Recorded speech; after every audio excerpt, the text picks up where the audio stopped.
Hola a todos, hoy les venimos a hablar acerca del capítulo 11 y capítulo 12 de Carranza 2010. Mi grupo está conformado por Mayerlis Waldrón, Alejandro Valdelamar, mi persona, Sasha Gutiérrez, Yamili Teodoro y Clara Palmar. A mí me corresponde hablarles acerca del capítulo 11, el cual trata de la coevolución y carreras de armamento. Daré una breve introducción acerca de este tema. Desde el punto de vista de la evolución de un ser vivo, los factores ambientales más importantes a los que se debe ir adaptándose a su linaje no son elementos físicos del medio, sino que otros seres vivos con los que frecuentemente interacciona. Esto es una secuencia. A diferencia de las cosas inanimadas, los otros seres vivos poseen la capacidad de responder a una adaptación cualquiera, desarrollando a su vez otra adaptación. Por ejemplo, un animal necrófago que resuelve el problema de cómo encontrar comida, es probable que pueda disfrutar de los beneficios de tal adaptación durante un tiempo muy largo.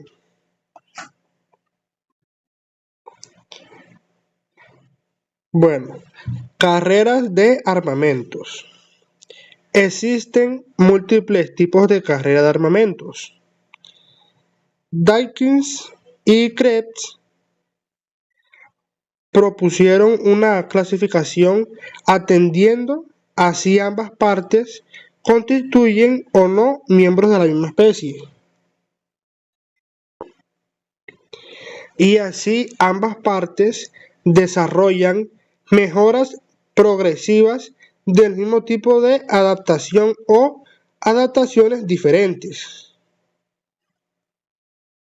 En la tabla 11.1 se puede evidenciar.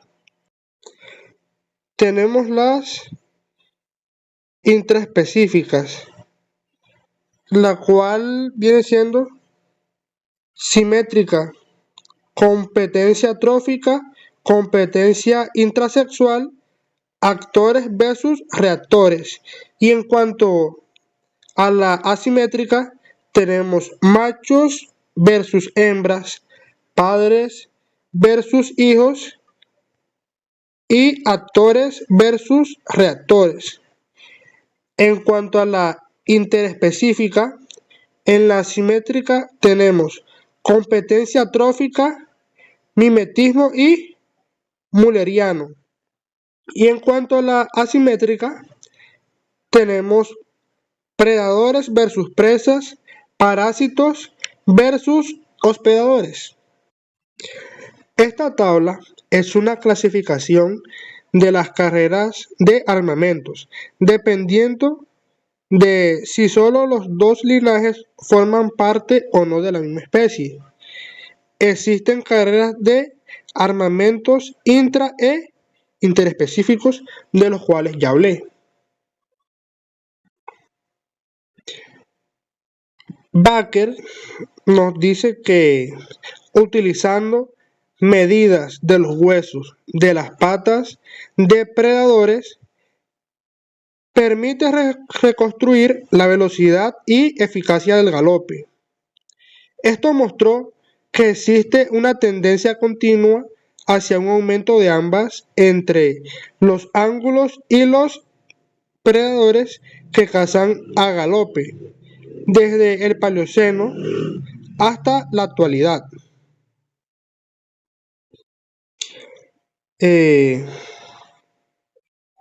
El hueso A corresponde a un predador del Paleoceno inferior. El hueso B es de un animal o predador del Paleoceno medio. El hueso C pertenece a un predador del Eoceno inferior. Y así sucesivamente. Factores que otorgan ventaja en las carreras de armamentos. Existen buenas razones para pensar que en ciertas carreras de armamentos alguna de las partes juega con ventaja. Con ello queremos dar a ver de que dicha parte desarrolla adaptaciones de forma más rápida o que experimenta tasas evolutivas más altas. Esto no significa que necesariamente gane la carrera. Cada vez que el linaje A desarrolla una nueva adaptación, probablemente disfruta de un periodo donde la presión de la parte contraria se relaja hasta que ésta perfecciona a su vez una nueva contraadaptación, o sea, un tipo de respuesta. Mientras esto no ocurre, la presión ejercida sobre el linaje B se debilita y por tanto el linaje A evoluciona de forma más lenta, pero consistentemente el linaje A disfruta de periodos de descanso y durante la mayor parte de la carrera puede decirse que se encuentra por delante del linaje B. Existen factores capaces de dar ventajas a una de las especies. Entonces, A. Presiones selectivas desiguales, citando a Esopo, Dawkins y Krebs, señaló que el conejo corre más rápido que el zorro porque el conejo corre por su vida, mientras que el zorro corre por su cena. Esto tiene mucho sentido. B. El efecto del enemigo raro. Existen múltiples ejemplos en los que una especie explota limpiamente a otra especie, no porque la primera disponga de armas terribles o mayor fuerza, sino porque consigue engañarlo con trucos. En la gráfica observamos velocidad de carrera y tiempo evolutivo. Las líneas, la línea con trazos es la línea del predador y la línea sin trazos es la línea de la presa. Entonces, una hipotética carrera entre predador y presa que cazan y huyen confiando en la velocidad y en la presa juega con ventaja. Justo al principio de iniciarse la carrera, la presa desarrolla una adaptación en un breve espacio de tiempo, lo que le otorga una ventaja frente al predador. Ejemplos de carreras de armamentos. Cuando tenemos en cuenta los factores que pueden otorgar ventajas a una carrera, podemos hacer predicción acerca de cuál de ellas se espera que vaya por delante. Es decir, que tenga una probabilidad más alta de ganar un encuentro determinado. Ya hemos visto cómo se espera que la presa gane la carrera, a menos de que estos sean enemigos raros. En general, la presa se ve sometida a presiones selectivas más intensas. Juega como un especialista y presentar suele presentar tiempos de generación más breves. Eventualmente, la presa puede desarrollar adaptaciones tan eficaces que conduzca al predador a la extinción o incluso que se convierta en predador a su vez. En la figura 11.4, esta evidencia cambios temporales experimentados por una población de Lambonerla clarki expuesta a agua control y agua que se había contenido previamente larvas de Aedes sierrensis. Los cuadros negros representan el número total de células y los círculos representan el número de trofontes en división y el número acumulado de heterontes producidos vendría siendo el triángulo blanco. En cuanto a la figura 11.5, en esta se observa mimetismo en parásitos de cría. El A es una llamada de Corneja corvus corone. La B es un fragmento de una llamada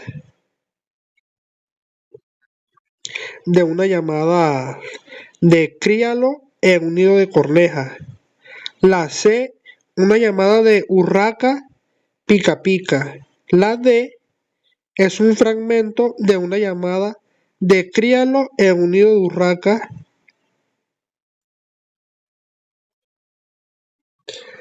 Las presiones selectivas son más altas para el parásito que se juega la vida que para el hospedador que solo se juega una parte de su éxito reproductor, aunque este puede ser considerable.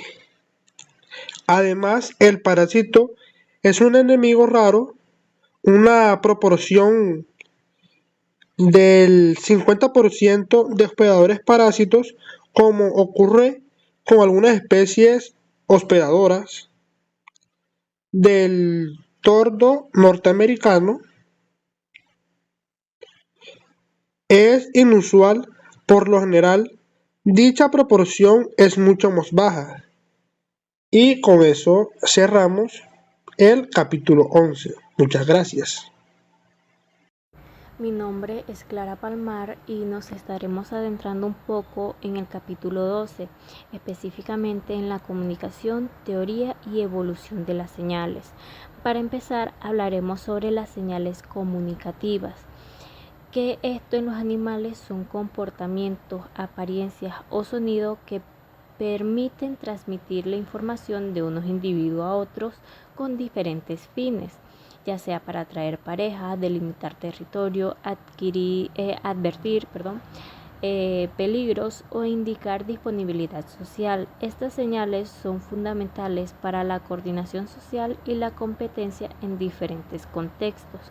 Un ejemplo muy importante que se puede mencionar es el plumaje vistoso, en donde las aves, con el ejemplo de dimorfismo sexual, que es en donde los machos tienden a ser más coloridos que las hembras.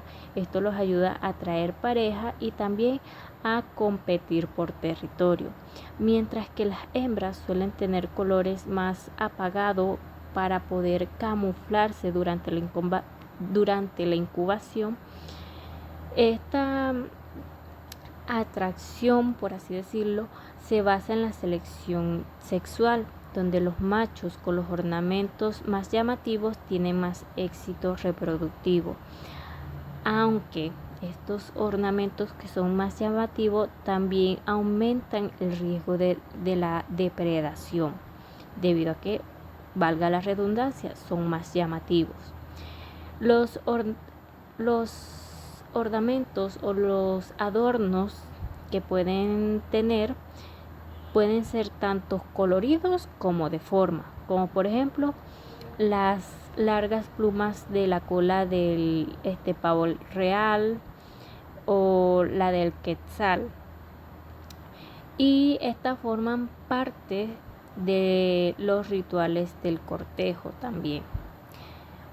Por otro lado, también están los adornos sexuales en las aves, en donde en aves son características, por así decirlo, estructuradas o comportamientos que los machos utilizan para atraer a las hembras, como lo estaba diciendo, ya sea por un plumaje llamativo, colorido, por las crestas, por la elaboración de nidos, entre otros. Todo esto indica la capacidad del macho para sobrevivir y cazar en malas condiciones, reflejando su salud, vigor y calidad genética. Por ejemplo, un ejemplo que podemos ver aquí, los chingolos, en donde los machos con colas más largas y plumas brillantes tienen mayor éxito reproductivo, pues las hembras prefieren aparearse con estos individuos como señal de buena condición. Sin embargo, estos adornos también pueden tener costos energéticos, como por ejemplo dificultar la alimentación, también puede tener un aumento en la probabilidad de ser detectados por depredadores, lo que todo esto lleva a garantizar que solo los individuos en buenas condiciones pueden mantener estos atributos. Las señales pueden ser visuales, acústicas o químicas, como por ejemplo los gatos, que usan señales visuales de amenaza como erizarse y arquearse para evitar peleas o reducirlas a conflictos ritualizados que se comunican intensivamente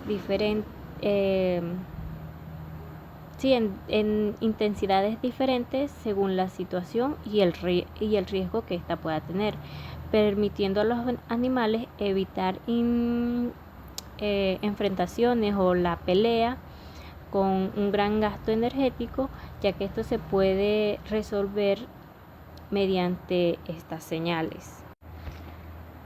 La ecología de la transmisión de las señales. La efectividad y el diseño de las señales están estrechamente influenciadas por las condiciones ecológicas del entorno. La transmisión de señales debe adaptarse a las características del medio para que éstas puedan ser eficientes. Por ejemplo, en ambientes con poca luz, los colores brillantes y contrastantes son preferibles, ya que éstas pueden aumentar la visibilidad. Por otro lado, en ambientes acuáticos o con obstáculos, las señales acústicas son más útiles. De acuerdo con el canal sensorial empleado para su transmisión, las señales pueden clasificarse en químicas, auditivas, visuales, como ya lo habíamos mencionado antes, pero también táctiles y eléctricas. Cada tipo de señal se adecua mejor a un ambiente determinado y posee propiedades diferentes. Tales propiedades determinarán los costos y beneficios de cada tipo de señal de acuerdo con el gasto energético que requiere producirla y el tipo de receptores que pueden recibirlas. En esta tabla podemos observar los canales de transmisiones comunicativas que pueden tener y pues un rango o tasa de transmisión que estas pueden tener. Ahí también hay otros ejemplos. La ecología de la transmisión de las señales, un ejemplo que lo puede ilustrar, es el comportamiento de las aves marinas llamadas fulmares,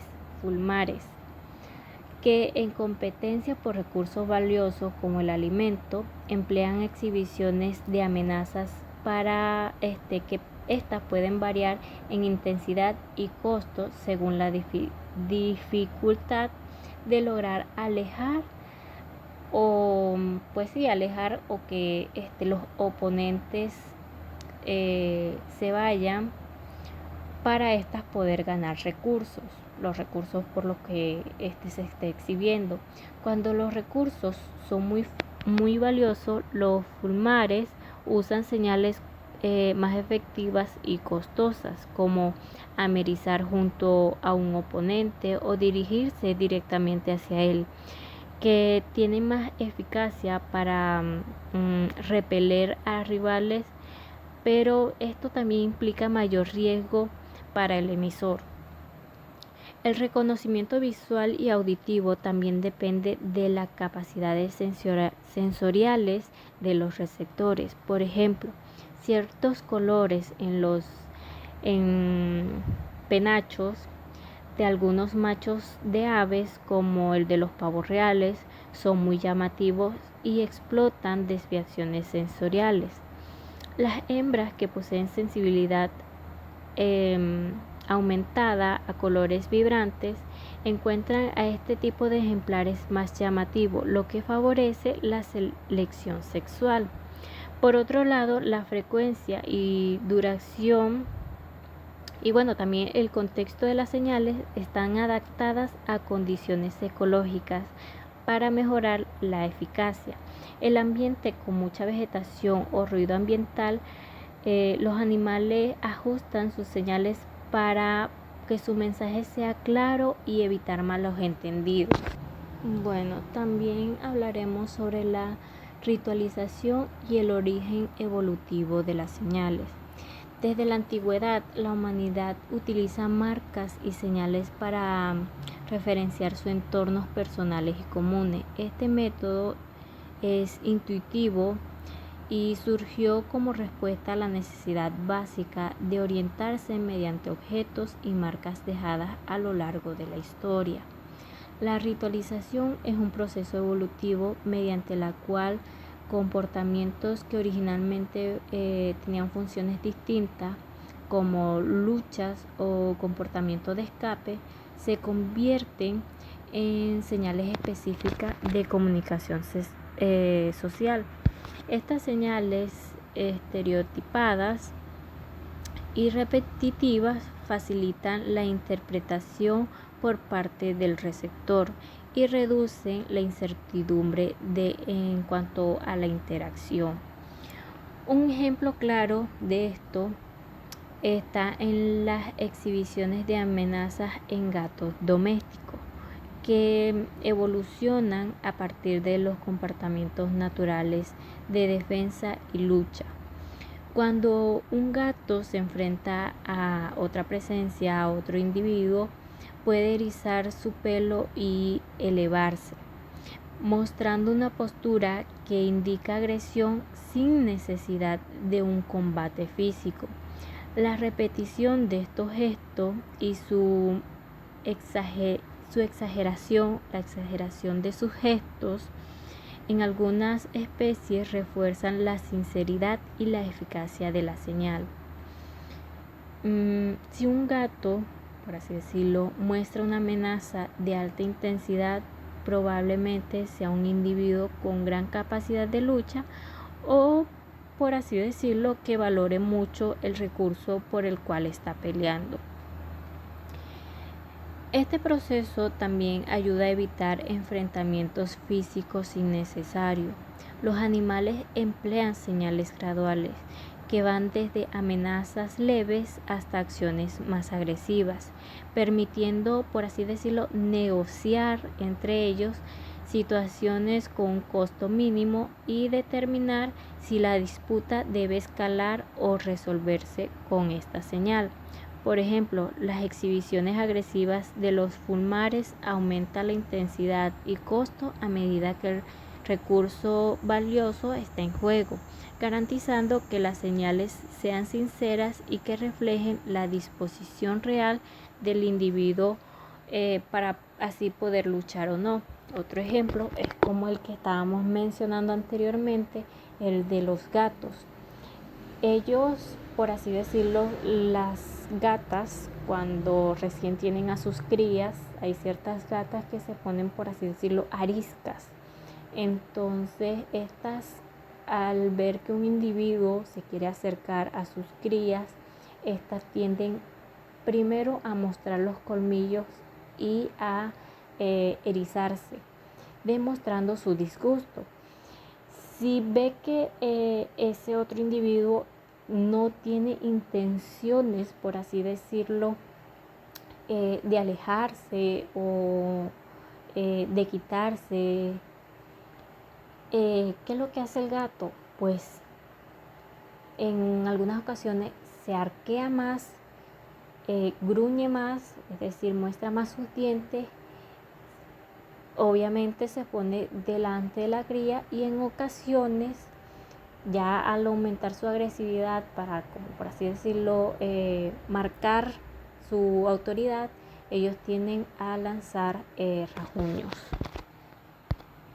La historia evolutiva muestra que estas señales ritualizadas se vuelven estereotipos, que son fáciles de reconocer y que favorecen la cooperación en las disputas o en otras formas de interacción social, incluso en contextos complejos como la exhibición sexual o las interacciones jerárquicas. Buenas, mi nombre es Sasha Gutiérrez y le voy a exponer sobre la información y persuasión. La comunicación animal es un proceso fundamental para la supervivencia a través de señales. Los animales coordinan la defensa del territorio, el cortejo, el cuidado parental, la búsqueda de alimentos y la organización social. Sin embargo, las señales no siempre tienen la misma función. Algunas transmiten información verdadera, mientras que otras buscan persuadir, manipular o engañar. A lo largo de la evolución, la selección natural ha moldeado estas señales. En algunos casos las hace más claras para cooperar y en otros las hace más llamativas o exageradas para influir incluso cuando el receptor no se beneficia. La comunicación como información. Una señal es informativa cuando reduce la incertidumbre del receptor y beneficia a ambas partes. Este tipo de comunicación evoluciona porque evita conflictos, ahorra energía y permite tomar decisiones más rápidas y acertadas. Un ejemplo claro de esto es la danza de las abejas, que cuando una abeja se encuentra una fuente de néctar, regresa al panal y realiza una danza. Esta danza contiene información sobre la distancia del alimento, la dirección respecto al sol y la calidad del recurso. En la figura se muestra cómo las abejas hacen una danza circular, que es cuando la comida está cerca a unos menos de 80 metros. Las abejas seguidoras usan el olor que atrae la exploradora para poder ubicar la zona. La otra es la danza en 8 o danza de meneo, que es cuando el alimento está más lejos y el ángulo de recorrido indica la dirección y la intensidad del movimiento indica la distancia. Indicador de la miel. El indicador de la miel es un pájaro africano que guía a los humanos hacia paneles silvestres. Los humanos abren el panal para tomar la miel y el ave come la cera y las larvas. En la imagen se explica la distancia del panal, el tiempo, que la duración de su vuelo y las desapariciones, estas indican la distancia, mientras que los cambios del posadero ayudan a señalar el camino. Al llegar, el ave emite un canto diferente para poder avisar que el panal está allí.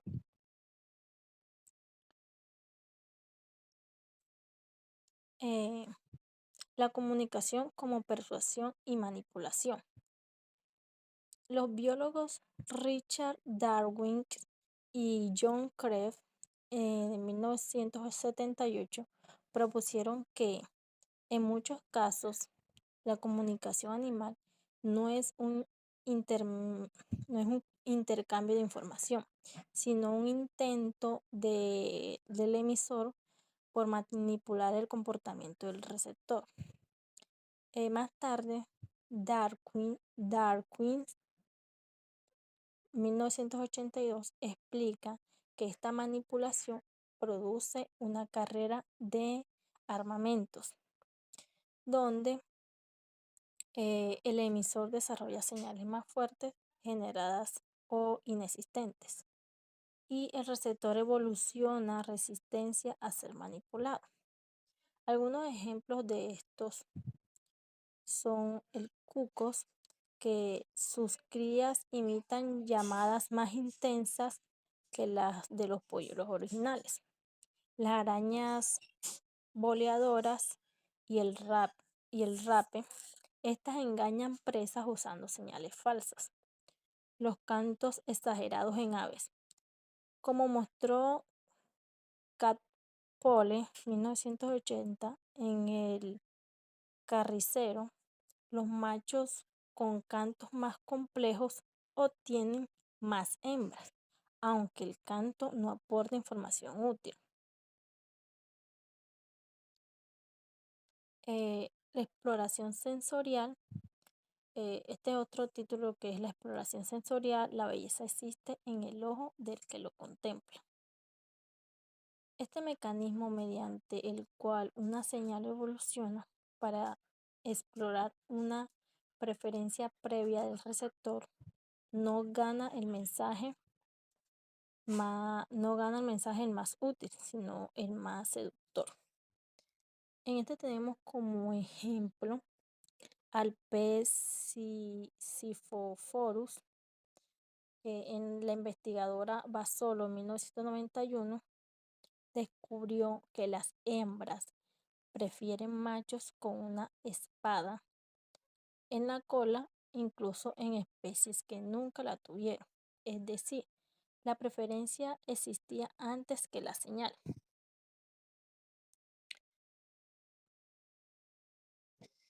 Este árbol evolutivo muestra que, primero, la preferencia es ancestral. Segundo, la espada es resistente. Y como tercero, la señal evoluciona después aprovechando esta atracción. En esta muestra que el sistema nervioso no puede procesar toda la información del entorno, por lo que generaliza por lo que se generaliza.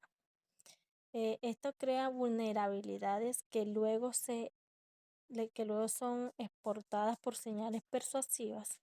Este razonamiento fue explicado por Enkis y Arak en 1993 y por modelos previos de Stendhal en 1975. En esta imagen se muestra que el sistema nervioso no se puede procesar toda la información del entorno, por lo que generaliza y por lo que se generaliza. En algunas especies, las hembras tienen un gusto o preferencias sensoriales que existen incluso mucho antes que los machos desarrollen ciertos adornos. La explotación sensorial explica que los machos evolucionen con señales llamativas como las colas largas, los colores intensos o sonidos especiales, porque esas señales activan una preferencia ya presente en el sistema sensorial de la hembra. Por eso estos peces son un ejemplo claro. En este género, los machos son llamados sifos porque tienen la cola en forma de espadas, pero las hembras de especies cercanas como Platis, que nunca han tenido espada en su historia evolutiva, también prefieren machos con espada. Esto fue demostrado por Bossolo en el 1991. La espada entonces no evoluciona para informar nada útil, sino porque explotó una debilidad perceptiva. La hembra está programada para encontrar atractivo ese rasgo. Por eso muchas señales sexuales en la naturaleza terminan siendo generadas, vistosas y llamativas. Funcionan porque persuaden, no porque informan. Gracias. Buenos días, mi nombre es Mayerlis Gualdrón y el día de hoy les voy a hablar sobre las señales graduales y señales cooperativas. No todas las señales han evolucionado hacia un aumento de la exageración y la estereotipia. Las señales cooperativas son porque toda la adaptación es costosa y cuando tanto el actor como el reactor poseen intereses idénticos y se benefician de la transmisión de forma cooperativa, la señal debería reducirse a poco más que un silbido de complicidad, que son las señales cooperativas, a fin de no incurrir en costos innecesarios. Ahora bien, las señales graduales son las que reflejan la motivación del animal. Son señales que no son estereotipadas y experimentan cambios continuos de intensidad mientras son ejecutadas. Son señales altamente informativas porque el cambio gradual de intensidad se correlaciona con la disposición del animal para realizar una acción. Ahora tenemos la temática de sinceridad, evaluación y engaño en la comunicación animal. Aquí es donde entra también la carrera de los armamentos entre el emisor y el receptor. En la introducción humana, el engaño es una táctica común en sociedades complejas, humanas, chimpancés, espionaje en guerra, etc. ¿Qué es el engaño? El engaño consiste en ocultar información o proporcionar información falsa acerca de un aspecto del actor, lo cual beneficia a este en perjuicio del receptor. También aquí es donde entra el valor comunicativo. Entonces, si los reactores pueden elegir entre una serie de señales, cada una con una probabilidad diferente de resultar engañosa, el valor comunicativo de la señal será tanto menor cuanto sea mayor el riesgo de engaño. Aquí es donde aparece la devaluación y la convención. En el primer escenario ocurre la elección de las señales, que son las señales múltiples, que es donde aquí, como les hablaba anteriormente, se trata del valor comunicativo que disminuye con el riesgo de engaño. Las señales más engañosas se irán devaluando y terminarán por ser abandonadas en favor de otras más sinceras, que a su vez serán reemplazadas por otras nuevas cuando su probabilidad de ser engañosas aumente. Ejemplo, la variedad de exhibiciones de amenaza de las gaviotas. También en un escenario B, que es un solo tipo de señal, la estrategia engañosa se fija y las señales sinceras desaparecen. El engaño pierde sentido y la señal se mantiene como una convección. Ejemplo, una señal de alarma por depredador se convierte en una señal de amenaza por alimento. Es decir, en el caso en el que unas aves emitan un sonido como una señal de alarma por un depredador, sabe que los demás individuos de su misma especie se van a retirar, van a emprender la huida, van a abandonar el lugar, por lo cual él va a tener va a tener menor competencia en cuanto a alimento, ya que los demás van a abandonar el lugar. Y eso se convierte en una señal falsa, que luego si se mantiene, los demás van a perder, esa señal va a perder valor comunicativo. También existe un engaño por exageración de señales graduales. Por ejemplo, en el mecanismo es que la exageración de una señal gradual que indica una calidad. Por ejemplo, el número de manchas en la piel para indicar la edad o la calidad. El efecto es que los individuos por encima de la media reproductiva son seleccionados, o sea que la media poblacional se desplaza.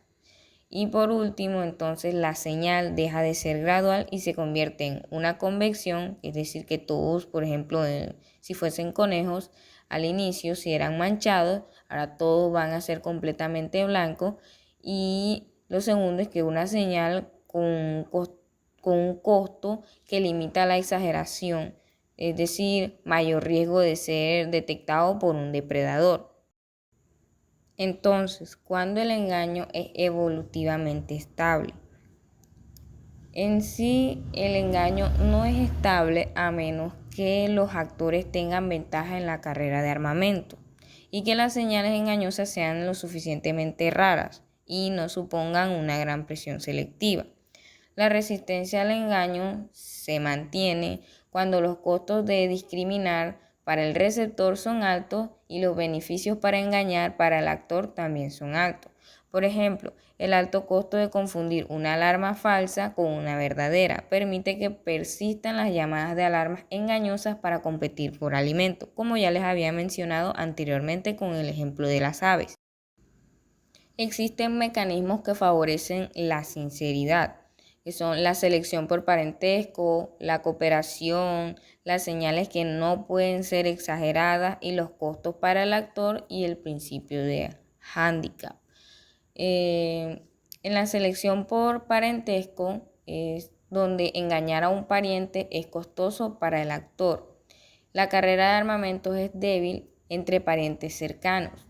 En la cooperación entre los individuos no emparentados con alta probabilidad de interacción futura, la estrategia donde las dan, las toman. Es decir, si el actor engaña, el reactor desconfía en la próxima interacción y hace que el engaño no sea rentable a largo plazo. En las señales que no pueden ser exageradas, existe presión selectiva para que actores y reactores usen señales que no pueden ser explotadas. La señal está ligada a una limitación física real. En los costos para el actor y el principio de hándicap, la señal es sincera porque su emisión es muy costosa, un costo que solo los individuos de alta calidad pueden permitirse. El costo aquí es importante, ya que es el que sufren los actores de baja calidad que intentan engañar. Y en la analogía del hándicap, un regalo costoso, es decir, alto para el pobre y bajo para el rico, como un indicador fiable de riqueza. Veamos cómo se aplica el principio de hándicap en la evaluación continua. Entonces, la sinceridad se mantiene por la evaluación del reactor, o sea, el engaño pasa factura. Los subordinados pintados como dominantes tenían más éxito, pero también más encuentros agresivos. Al enfrentarse seriamente, se comportaban como subordinados. El costo del hándicap, el riesgo de ser involucrado en un combate serio por no poder respaldar la señal. Es decir, la mancha oscura, que es la señal, solo funciona si se respalda con la agresividad real, o sea, la condición física. Las señales de amenaza graduales permiten una subasta de intención. Es decir, al aumentar la intensidad, solo si es necesario, menor costo. El otro individuo considera la amenaza sincera porque el actor corre un riesgo elevado de lucha física al emitirla. En el engaño, en ausencia de evaluación, por ejemplo, los machos subordinados del tordo parásito cantan más potente cuando no hay dominantes cerca que puedan evaluar y castigar el engaño. Aquí también podemos ver la polémica de la sinceridad versus el atractivo. Por ejemplo, en la golondrina común, el adorno de la cola es preferido por las hembras y la señal sincera, que es la muestra de calidad, que solo los machos bien alimentados desarrollan plumas largas y fuertes, sin bandas de debilitamiento. Entonces, al día de hoy, no se podría decir con certeza si estos adornos sexuales son indicadores fiables de la calidad genética, como la salud, eficacia, la alimentación, o solamente es el resultado de una selección sexual puramente fischeriana, o sea, atractivo sin calidad subyacente. Me llamo Yamili y voy a estar hablando de los senales sabianas y de las senales convencionales, dos tipos de senales y también sobre cómo está escrito en el título. Hacía una teoría para las senales biológicas.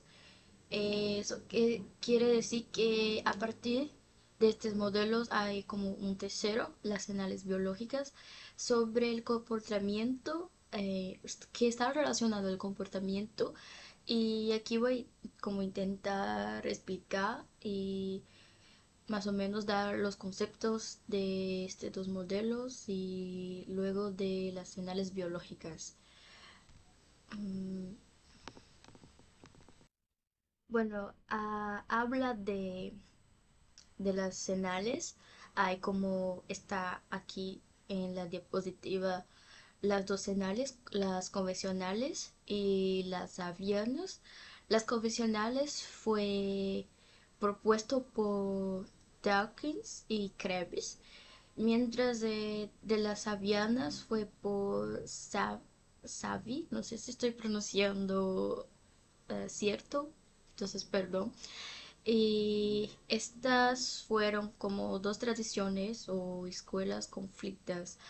Las señales convencionales, ellas sustentaban que los animales eran seleccionados para ganar y persuadir, o sea, su comportamiento era para como engañar, no sé si estoy hablando cierto, pero engañar otro animal para conseguir algo como comida o como una competencia por pareja, por ejemplo, para conquistar la pareja. La pareja, o sea, la hembra, cuando hay un macho y una hembra y ellos tienen que como reproducir. Por otro lado, a las señales avianas habla sobre cómo las señales son sinceras, son honestas y está de acuerdo con este principio que se llama principio de Hatchcap. Y ahí está hablando como que una señal es confiable cuando es costosa. Eso es decir que hay un gasto de energía para que el animal puede comunicarse, expresar su comportamiento. Y luego a partir de estos los modelos que acabo de hablar, hay las señales biológicas que fue propuesta por Grafen en 1990. Fue desarrollado por él este modelo y es como un modelo más matemático porque aquí va a incluir un actor y un reactor. Un actor que puede ser los machos como actores que van a intentar persuadir las hembras que van a ser las reactoras. Estas van como interpretar los comportamientos de los machos y mediante señales de su elevada calidad a fin de que estas las hembras lo elijan para aparearse, o sea, para reproducir y eso. Así, explica cómo y por qué las señales y los animales pueden ser sinceros, su comportamiento pueden ser sinceros de acuerdo con, con los, como si fuera, no sé cómo explicar, pero usa como actor y reactor, ya usa estos dos conceptos a pesar de la posibilidad del engaño y que voy a hablar después. Y también este modelo se va a basear en el principio del handicap de Savi que había mencionado antes. Y dice que una señal es confiable solo si es costoso, o sea, solo si hay gasto de energía, por ejemplo, un grito, un rugido eh, que el animal va a producir o mantener. Aquí hay una imagen de una pluma que está con dos tipos de dibujo, como las líneas están más cercas y arriba están como con más espacio. Eso es porque las aves, el comportamiento de las aves, y una puede como tener una percepción de que está saludable, si ha comido bien, hay una dieta saludable y estas líneas lo permite, estos patrones permite ver visiblemente, es algo visible y este patrón se encuentra amplificado en el margen derecho visible de la pluma, como está escrito aquí, mediante las bandas claras, o sea, no sé cómo es en español, pero las listras claras y oscuras. Bueno, aquí están los elementos esenciales que definen el sistema de señalización de las señales biológicas de este modelo. Y están cuatro. La primera es que los machos varían en una calidad verdadera que interesa a las hembras. Por ejemplo, su calidad como padre. Y cuanto mayor esta calidad verdadera, mejor para las hembras, aunque ellas pueden observarla directamente. Y la segunda, los machos varían en una calidad observable. El nivel de señalización que representa la intensidad de sus señales. Y tercero elemento, las hembras usan el valor de A para interferir a la calidad verdadera, obteniendo una calidad perceptiva o percibida que llamamos de P. Cuanto mayor es esta P, mejor para los machos, pero las hembras ganan más cuando esta calidad percibida es igual a de calidad verdadera, la Q. Y por último, la eficacia biológica depende de estas tres, de la A, de la P y de la Q. Y aquí hay un ejemplo de una ave que se llama urraca. Yo busqué sobre ella, es también conocida como picasa, picaraza, marica, pega, en portugués se llama, creo que pega rabo, que es cauda, porque tiene una cauda como grandecita. Y aquí hay, de este lado hay como no sé, es como una gráfica que en el eje horizontal hay el nivel, hay como los cinco comportamientos distintos que el uno no, que no, la ave no pide. El segundo, la ave está en silencio y recostada sobre el vientre. La 3 está emitiendo sonido, pero está recostado sobre el vientre todavía. Ya el cuarto comportamiento pide con sonido extendido los tarsos. Y el comportamiento 5 es igual que el 4, pero está como batiendo las alas y eso implica un gasto de energía mayor porque si está como de piel en comparación al comportamiento 1 está gastando más energía porque está batiendo las asas, ya las alas, está, ay, perdón, porque está, eh, porque está batiendo las alas, porque está latiendo, porque está batiendo las alas y además está pidiendo con sonido o gritos, no sé si puedo decir así.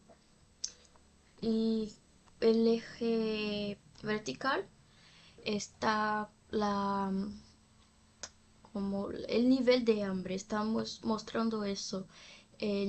Cuando el nivel de hambre es poco, mm, el animal no va a hacer mucho esfuerzo.